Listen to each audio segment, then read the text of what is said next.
बहुत बहुत पहले सतयुग और त्रेता युग के बीच के एक समय में धरती पर गंधर्वपुरी नाम का एक शक्तिशाली राज्य हुआ करता था। इस राज्य पर राजा कर्ण का शासन था, जो अपनी प्रजा के लिए एक पिता समान थे।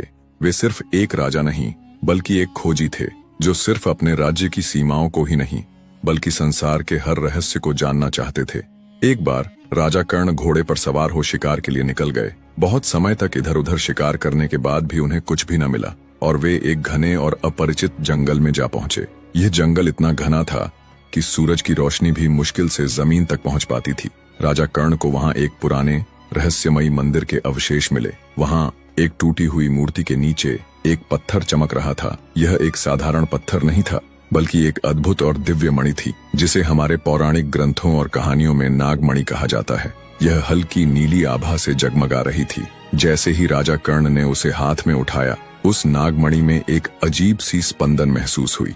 वहीं पास ही में एक बूढ़ा ऋषि ध्यान में बैठा था। कर्ण ने उन्हें प्रणाम किया और कहा, ऋषिवर, आप तो सर्वज्ञानी हैं, कृपा करके मुझे इस मणि के बारे में विस्तार से बताएं। तभी ऋषि ने आंखें खोलकर कहा, हे राजन, यह जो आपके हाथ में है ये कोई साधारण मणि नहीं है। यह नागलोक के राजा की मणि है। इसमें इतनी सारी शक्तियां हैं जिनका कोई तोड़ ही नहीं। अगर कोई व्यक्ति इसे ले अनंत जल से भरे विशाल समुद्र में एक बार को चला जाए तो इसके प्रभाव से पानी उसको छू भी ना पाएगा। और इतना ही नहीं, ये समुद्र को 2 हिस्सों में बांटकर उसे जाने के लिए पथ प्रदान कर सकती है।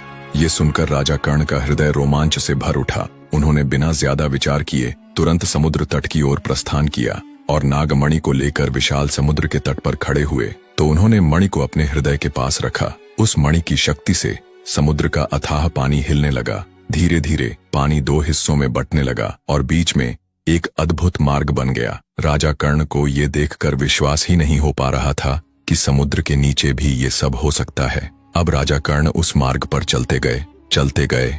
काफी दूर जाने के बाद उन्हें देखने को मिला कि एक विशाल गुफा है और उस गुफा से निरंतर नीले प्रकाश की रोशनी प्रस्फुटित हो रही है। राजा कर्ण उस गुफा के पास गए और उसके अंदर जाने का निश्चय किया और चल पड़े एक अज्ञात राह पर। बहुत समय उपरांत उन्हें एक दिव्य एवं विशाल महल दिखा, जिस पर 2 बड़े बड़े नागों की मूर्तियां खुदी हुई थीं। यह कुछ और नहीं बल्कि नागलोक का प्रवेश द्वार था।